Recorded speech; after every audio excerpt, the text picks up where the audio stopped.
Salut les amis, est-ce que ça watt ou pas? Alors aujourd'hui dans cette vidéo, je voulais vous présenter du matériel adapté aussi bien aux DJ amateurs qu'aux DJ confirmés. Du matériel efficace, très compact, et on va commencer avec une petite machine à fumer, une petite nouveauté dans mon setup. Il s'agit de la Stervil AF40 Mini Fog Machine. Donc je vais vous montrer ce que ça donne. Alors voilà, il s'agit d'une toute petite machine, elle est minuscule, elle mesure environ 25 cm, c'est vraiment tout petit, c'est compact. Intégrée dans un setup, elle permet d'être facilement transportable dans un véhicule, un petit véhicule, une voiture par exemple. Ses caractéristiques sont simples, elle fait 400 watts seulement, et elle dispose d'un tout petit réservoir.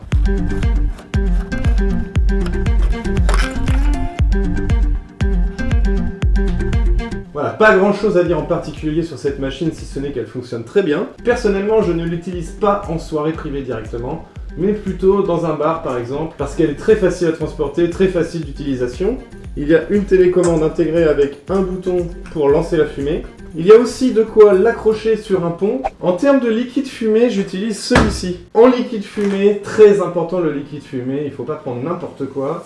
Quitte à mettre un petit peu plus cher, au moins avoir un liquide de qualité, ça va préserver votre matériel, ça va faire en sorte qu'il s'encrassera beaucoup moins. Ça va aussi faire durer plus longtemps la résistance qui est à l'intérieur, parce que c'est la maladie des machines à fumer, la résistance a tendance à très vite griller. Et dans ce cas, si on est hors garantie, eh bien le produit est mort tout simplement. Donc le liquide fumé, j'utilise le Stervil, le E. Pour moi, la fumée, ça sert pour deux choses en particulier. Ça permet de combler la piste de danse en début de soirée pour motiver les premières personnes à aller sur la piste. Au début, une piste vide, ça fait peur, ça impressionne les danseurs. Et deuxièmement, surtout, ça met en valeur les éclairages, le faisceau lumineux. Ça reste quand même gênant pour beaucoup de personnes, donc à utiliser avec une grande modération. Maintenant, je vous propose qu'on passe à la phase des tests.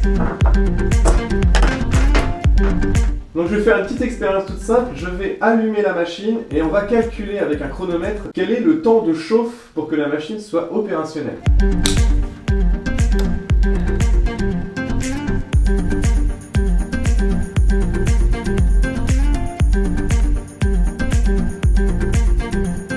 La machine est opérationnelle, ça a mis 4 minutes 27 à monter en température, à la température optimale pour transformer le liquide de la machine à fumer qui est à la base du propylène glycol. Maintenant, on va passer à la phase de test. Je vais commencer par un petit premier jet pour voir ce que ça donne.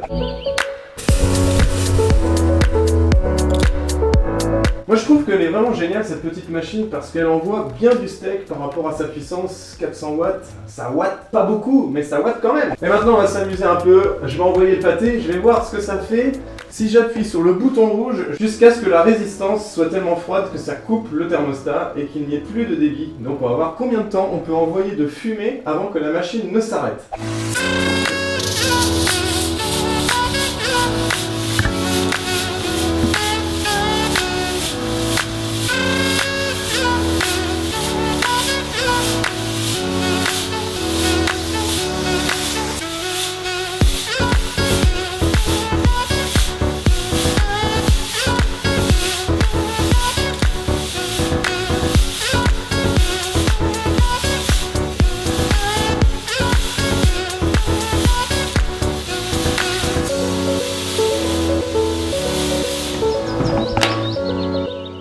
Si on enlève le temps du déclenchement du chronomètre, ça fait environ 35 secondes de flux permanent de fumée à appuyer sur le bouton. Franchement, pour une petite machine aussi compacte de 25 cm qui fait 400 watts seulement, c'est énorme. Regardez la salle, elle est complètement blindée de fumée.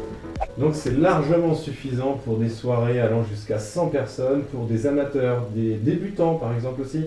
Ça permet pour un petit budget, seulement 33 €, d'avoir au sein de son setup une petite machine à fumer compacte. Au pire, on peut en acheter deux pour en avoir une en secours.